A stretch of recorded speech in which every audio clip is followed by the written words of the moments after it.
Welcome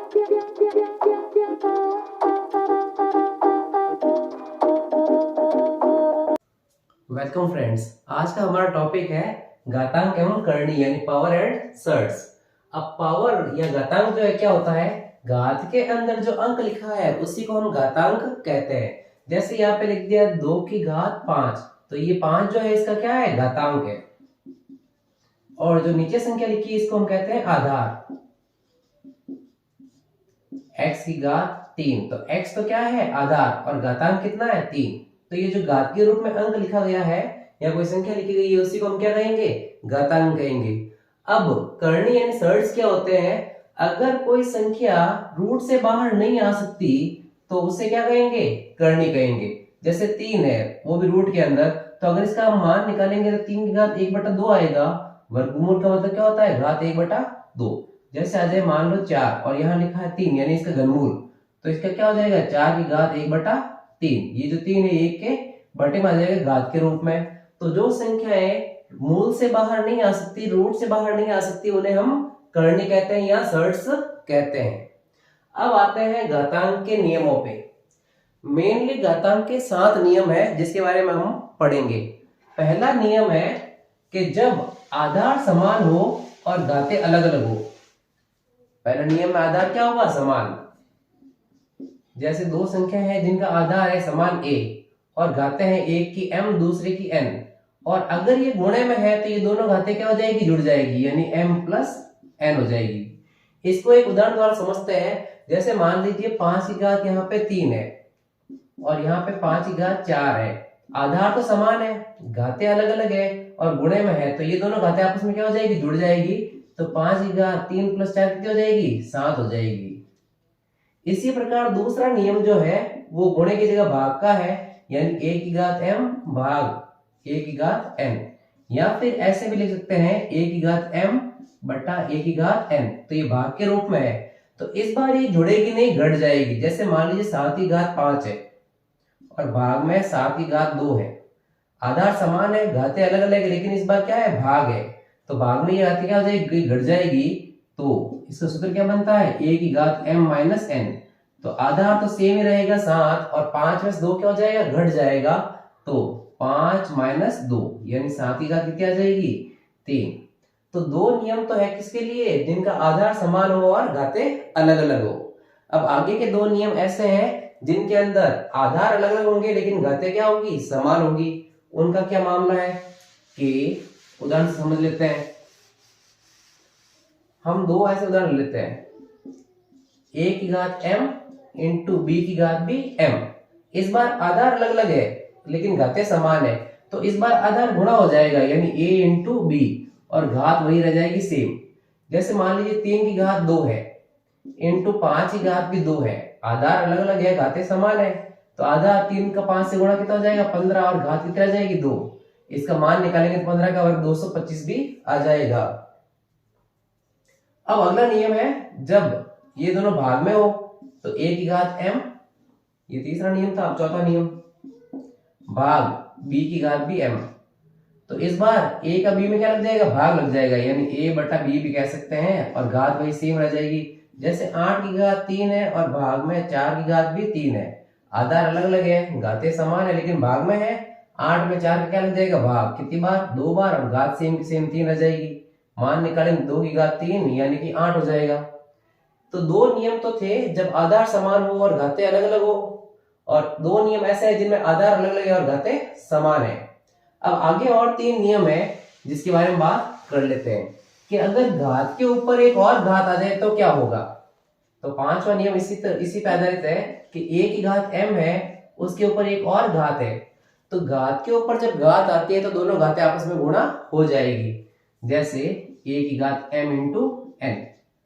7 की घात हम ले रहे 5 और इस पूरे की घात हम ले रहे 2, तो घात के ऊपर घात, ये दोनों आपस में क्या हो जाएगी, गुणा हो जाएगी। तो 7 की घात 5 दूनी 10 हो जाएगी। तो घात के ऊपर घात का क्या करना है, हमें घातों को गुणा करना है। छठे नियम के अंदर अगर किसी भी संख्या की घात 0 है तो उसका मान होता है 1। चाहे वो 7 की घात 0 है तब भी 1 है, चाहे वो x की घात 0 है तब भी 1 है। मान लीजिए आपको एक प्रश्न दे दिया 2 की घात 4 प्लस 7 की घात 0 प्लस 8 की घात 5 और इस पूरे की घात 0 है, तो इसका मान चाहे कुछ भी आ रहा है लेकिन पूरे की घात 0 है, इसका मान कितना आएगा 1। इसको हल करने की आवश्यकता नहीं होगी, इसमें समय वेस्ट नहीं करना है। तो ये 6 नियम हो गए कि अगर घात 0 होगी तो मान कितना आएगा 1 आएगा। 7वां नियम क्या है कि अगर किसी संख्या की घात माइनस में हो जाए, संख्या की घात किसमें हो जाए माइनस में, तो हमें उसका व्युत्क्रम यानी रेसिप्रोकल कर देना है। तो 7वां नियम यही है कि 1 की घात मान लीजिए -1 है, तो इसका मान क्या आएगा 1/a। हमने इसका व्युत्क्रम कर दिया तो घात का चिन्ह क्या हो गया बदल गया। जैसे मान लीजिए 5 की घात -2 है, तो क्या हो जाएगा 1/5 की घात 2। हमने इसको क्या कर दिया व्युत्क्रम में उल्टा कर दिया, तो घात का चिन्ह जो माइनस का था इसका हो गया प्लस का, यानी व्युत्क्रम करने पर घातों के चिन्ह जो है बदल जाते हैं। अब ये तो थे घातांक के नियम। यहाँ पे हमने 2 प्रश्न में लिए हैं जो अक्सर एग्जाम में इस टाइप के सवाल दिखाई देते हैं, तो इनको कैसे हल करते हैं उसके बारे में बात कर लेते हैं। अब पहला उदाहरण हमने लिया है कि 4 की घात 3 इंटू 16 की घात 4 इंटू 8 की घात 6 बराबर 2 की घात x है। यहाँ पे आधार 2 है तो हमें इन सब आधार को भी क्या बनाना पड़ेगा 2। तो सवाल है हमारा 4 की घात 3 इंटू 16 की घात 4 इंटू 8 की घात 6 बराबर 2 की घात x।